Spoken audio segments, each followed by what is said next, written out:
Bienvenidos teoloqueros a este lugar diferente para conocer a Dios. Soy el Teoloco y en el día de hoy quiero compartirles un video maravilloso. En un mundo que nos carga de individualidad, en un mundo que nos carga de egoísmo, en un mundo que nos carga de un deseo personal y autosuficiente de lograr lo que queremos, lo que buscamos, lo que anhelamos, Jesús nos plantea un reto totalmente opuesto. Nos plantea el reto de la comunidad, nos plantea el reto de vivir de la mano con otros.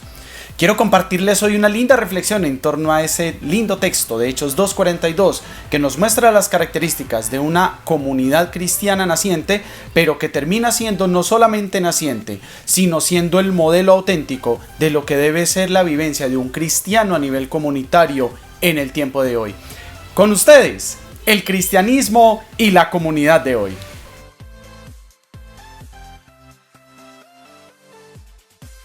Cuando leemos el texto de Hechos 2:42 y siguientes, nos encontramos con una cantidad de frasecitas, de características y de cualidades que quiero ir tomando poco a poco. Los invito, disfrutémoslas.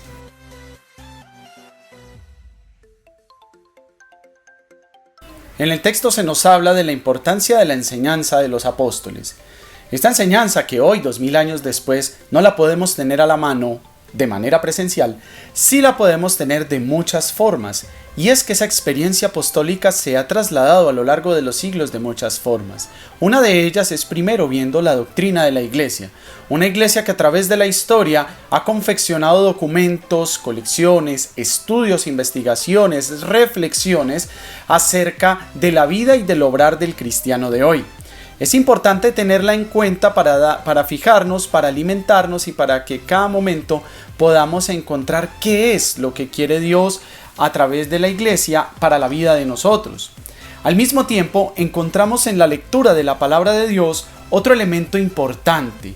La lectura de Dios que utilizamos para orar con ella, la que escuchamos en la Eucaristía y la que hacemos o la que leemos en nuestra reflexión personal, cada día nos nutre, cada día nos habla al oído, al corazón y nos indica cómo hacer las cosas bien. Allí está plasmada esa enseñanza apostólica que cada día nos es dada para vivir auténticamente la comunidad. De igual forma, el conocer a Jesús, el saber de Él a través de su experiencia, de la experiencia de oración, de la experiencia con la iglesia, con el otro, de la experiencia a través de la lectura de los documentos, del aprendizaje de la teología, del nutrirse o de escuchar la homilía. Todos estos elementos nos han mostrado y nos transfieren una deliciosa, una maravillosa, una abundante riqueza que la iglesia ha construido. Más allá de la normativa, más allá del dogma, más allá de la rigidez, miremos con profundidad cada texto que nos llena de esperanza, que cimenta nuestra fe y que cada día nos da una lección y una adaptación de nuestra fe a la vida de hoy. Por eso, la enseñanza de los apóstoles, si bien no se da por los 12 en la actualidad, tenemos muchas personas que hacen teología, que hacen reflexión, que hacen cartas, que hacen escritos, que hacen documentos que nos nutren la vida espiritual. Por eso, mis teoloqueros, la enseñanza de los apóstoles no pasa de moda y es fundamental para entendernos como comunidad.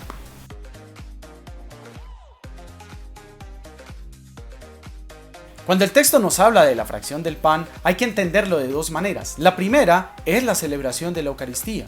Muchas veces creemos que en nuestra fe cristiana no necesitamos o podemos prescindir de la Eucaristía. Y pensamos que basta solamente con que yo ore en mi casa o con que yo haga mis oraciones, con que yo pida mis propios perdones y nada más. Cuando en realidad la pretensión de Jesús era partir el pan con sus discípulos precisamente porque no necesita de ellos, y sí los necesita. Es decir, siendo Dios, realmente no necesitaría estar con otros, pero al mismo tiempo necesita y vive y se nutre de esa comunidad porque son sus compañeros de camino. Entonces, ¿por qué si el mismo Dios parte el pan con sus discípulos, con sus amigos, nosotros no? Por eso nos invitamos y los invito a que encontremos en la Eucaristía no un compromiso social obligatorio, no una imposición, no una tortura, no un mecanismo de manipulación o obligación a nuestros hijos, a nuestros familiares o a la pareja inclusive, sino encontremos en ese lindo espacio un momento, un encuentro comunitario valioso y muy especial. La otra fracción del pan tiene que ver con ese pan material que tenemos en casa para compartir con los hermanos.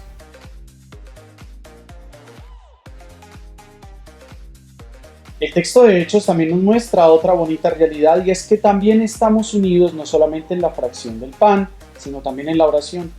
Y hemos pensado por mucho tiempo, y se ha vuelto una tendencia, que la oración está mandada a recoger. De hecho, tantos rezos, tantas oraciones que se han confeccionado a lo largo de la historia, para muchos ya no dicen nada, ¿sí? Pero tampoco buscamos ese otro momento personal, íntimo, donde yo despliegue mi vida ante Dios y pueda hablarle al oído, al corazón. La oración es un elemento imprescindible, y tiene que ser imprescindible en la vida de un cristiano, no porque deba orar porque sí, sino porque debe encontrar en esa oración un elemento que le dé sentido a su vida. La oración da norte al espíritu, le ayuda a la persona a comprender sus realidades, a entablar un diálogo amoroso con Dios, a ser sutil y cada vez afinar más el oído para que pueda recibir de él las respuestas, para que pueda discernir profundamente la vida, para que pueda ir acorde a una voluntad que es la de ser feliz, que pueda llevar y conducirse en la reflexión propia, en la capacidad también de encontrarse con Él y sobre todo de dejarse encontrar por Él.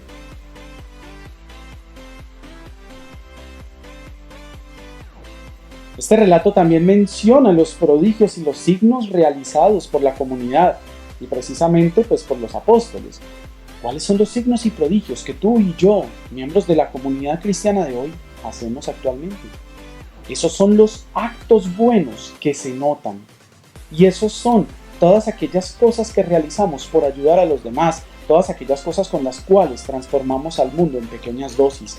Esa palabra, ese consejo, ese trabajo arduo y entregado, eso que haces con vocación, eso a lo que le das la vida. Esa clase de actos que parecen pequeños, que parecen poco valiosos, pero que en realidad transforman la vida y la realidad de nuestro entorno, son esos signos y prodigios a través de los cuales el otro, cuando nos mira, dice: eres el milagro, aquí está Dios presente transformando el mundo a través de ti.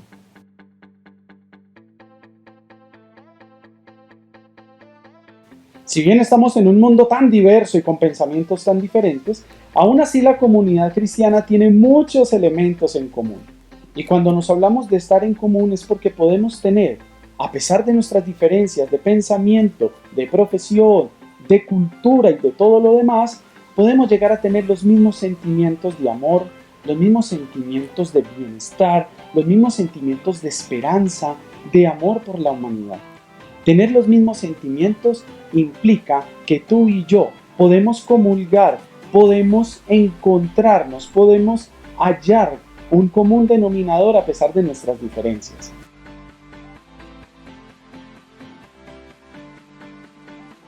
En un mundo que ha sobrevalorado de tal manera este individualismo tan fuerte y que nos ha llevado a pensar que la manera de ser feliz y exitoso es acumular riqueza, el Evangelio nos propone, o el libro de los Hechos nos propone algo tan contracultural como el salir de nuestras posesiones y venderlas para los otros. De entrada ha sido un texto interpretado a priori por pensamientos comunistas o socialistas que lo que pretenden es darle un tono político a un texto que es netamente teológico. No nos vamos a meter en política y no es mi pretensión, sino vamos a lo teológico. Cuando nosotros vendemos posesiones y las damos a los otros, el texto nos está mostrando más de una característica. Primero, que yo puedo vender aquello que yo poseo, vender mi posesión, es todo aquello que me ha sido dado en mis talentos, mis dones, mis cualidades, mis características, que están dentro de mí, pero que no deberían ser de mi posesión, sino al contrario, deberían salir de mí para darse a los otros. Entonces, vende tu tiempo, vende tu paciencia, vende tu humildad, vende tu talento, vende tus ganas, vende tu amor, vende tu entrega, vende todo aquello que está dentro de lo mejor de ti para que los otros se alimenten. ¿Ves? Segundo elemento, no solamente estoy llamado a vender lo que interiormente poseo, sino que también estoy llamado a que esas cosas materiales que puedo compartir con los otros lo pueda hacer. que pueda tener una capacidad de libertad, de desprendimiento, de desapego, que cualquier objeto material no me constituya la vida, sino que sea la vida misma la que en mí permanezca para que todo aquello que está alrededor, incluido lo material, pueda ser compartido con libertad y sin ninguna clase de dependencia. Esto implica en muchos casos salir del confort y lograr la libertad espiritual y material, que es lo que pretende el texto de Hechos. Podemos tener muchas cosas o tal vez pocas, y eso no indica nuestra capacidad de apego o de desapego. Está en cada uno cómo se mira de frente a lo que posee, cómo se mira de frente a lo que tiene, y desde allí va evaluando su capacidad de ser libre, si lo tiene o no lo tiene, si lo puede compartir o no, si es capaz de desprenderse o no. El texto de hecho nos propone un rompimiento de la estructura y de la comodidad propia, y al mismo tiempo nos propone una libertad y una generosidad de tiempo, de material, de lo que sea, que nos muestre o que nos ayude cada vez a ser más libres y más desapegados de los bienes materiales y desde luego de nuestras propias capacidades.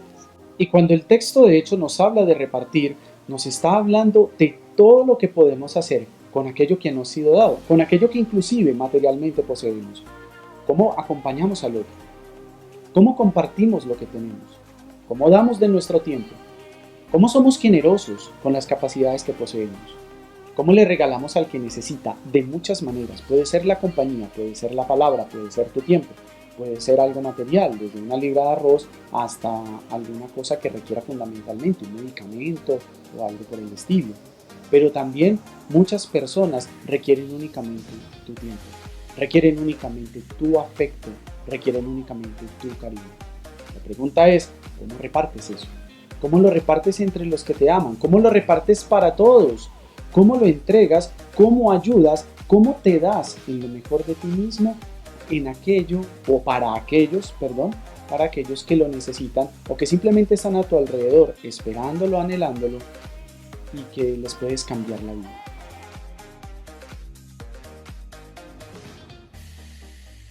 Si bien estamos en una cultura o estamos en un tiempo en el que el tema de ir o no al templo se ha vuelto toda una discusión y nos divide entre los que vamos y los que no vamos, hay que decir varias claridades. Cuando la comunidad cristiana acude al templo, no va por idolatría, no va por fanatismo.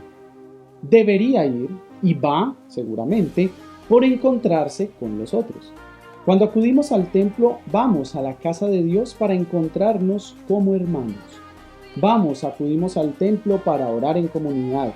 Vamos al templo para recordarnos que somos uno, somos un solo cuerpo, vivimos una sola fe. Nuestra iglesia, nuestra fe cristiana, no es una fe de individuos, no es una fe individualista. Es una fe que se ha hecho una, sí, pero gracias a la comunidad. Por eso nos vemos siempre cuando vamos al templo reunidos, confrontados, encontrados con otros con los cuales profesamos una misma fe.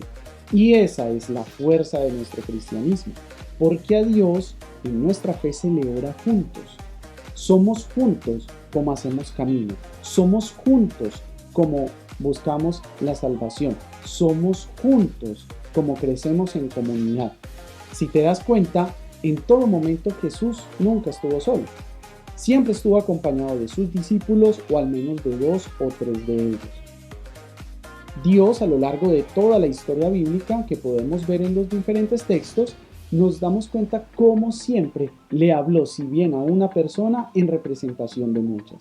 Decidió llamar a unos para salvarlos a todos. Decidió acompañar a un pueblo para consolidarlo y decidió entregar a su Hijo por toda la humanidad.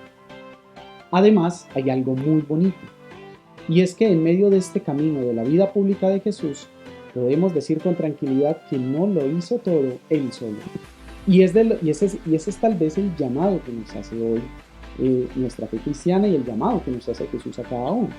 Así como Jesús no fue capaz de hacerlo todo solo porque necesitó de sus amigos para predicar el reino de Dios, También nos invita a nosotros a que tú y yo, que somos parte de la iglesia, no es solo la jerarquía eclesiástica, somos tú y yo también parte de la iglesia junto con ellos, que estamos llamados por Jesús a construir esta iglesia, a construir esta fe, a mantenernos unidos. Entonces, tu participación y la mía es tan importante como la del sumo pontífice, los sacerdotes, los cardenales y los obispos. Por eso nos vemos siempre como uno y debemos vernos en todo momento como uno. Cuando acudimos al templo, acudimos para recordar que somos uno. Acudimos para recordar que celebramos, y cuando uno celebra, celebran todos. Que cuando celebramos, cuando hay fiesta, no hacemos fiesta solos. La hacemos siempre acompañados de otros. Y por eso la fiesta dominical, la fiesta religiosa celebrada en el templo, siempre será una fiesta comunitaria. Estás invitado al templo, no para idolatrar, sino para recordar y consolidar que vives una sola fe con tus hermanos. Recuerda que es en el otro en el quien tiene sentido nuestra fe. Si te das cuenta, Jesús no tuvo su fe solamente para sí. Vivió su vida y tuvo su fe, tuvo su fidelidad al Padre en relación a ti y a mí, a quienes quiso salvar con amor. Es en el otro en quien la fe nuestra tiene sentido. Es en el otro a quien le podemos desplegar ese amor que Dios nos da, la bondad que tenemos, todo lo que somos. En ese momento en el que sale de nosotros y se da al otro es cuando tiene sentido. Acudir al templo es también ir al templo de la otra persona, es mirarlo en su profundidad, es dejarse mover hacia él, es llegar a su corazón, es llegar a su interioridad. Salgamos de las paredes y de los muros, de los lindos vitrales también, para darnos cuenta que el templo, si bien está allí porque nos encontramos todos, también está en este hermoso templo de la humanidad, donde la persona vive, donde Dios vive y donde es bonito encontrarse con ellos juntos. Por eso, miremos al otro como ese hermoso templo a donde podemos ir a encontrarnos con Dios cada día.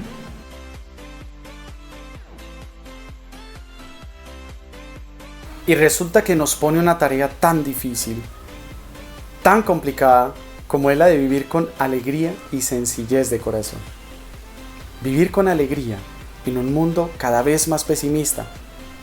Vivir con alegría en un mundo que está invadido por la tristeza y la soledad, por la depresión, hasta médica inclusive. Vivir con alegría en un mundo lleno de egoísmo, donde triunfo yo y donde hasta me da envidia lo que el otro hace. Vivir con alegría en medio de la incomodidad del otro, porque este mundo nos ha mostrado que el otro no me ayuda a crecer, que el otro me incomoda para crecer. Por eso lo debo derrotar, por eso lo debo hacer de lado, por eso lo debo eliminar o por eso le debo ganar. Y ese es el reto diario, vivir con alegría. Y por si fuera poco, no solamente nos invita a vivir con alegría, sino aparte de eso nos invita a vivir con sencillez de corazón. ¡Ay Dios! Una sencillez de corazón que sale al ataque de la soberbia que anida este mundo. De una soberbia que pareciera estar en las presunciones, en los lujos y en los excesos.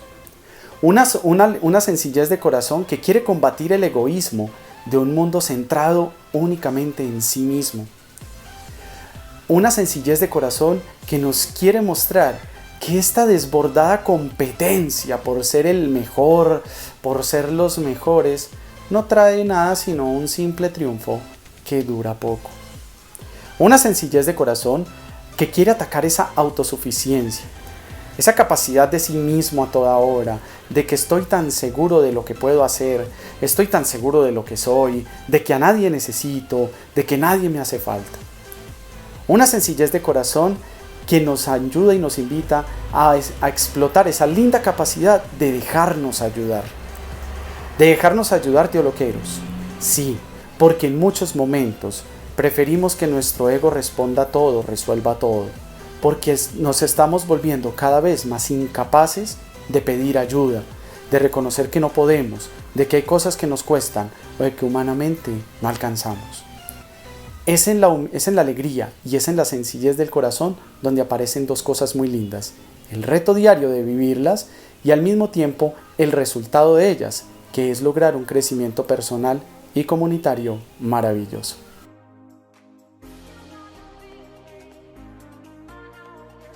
Y gozar de la simpatía del pueblo quiere decir más que agradarle al mundo entero, porque de hecho muchos, por confesar nuestra fe, por decirnos cristianos, por sentirnos pertenecientes a una iglesia católica, recibimos más bien críticas.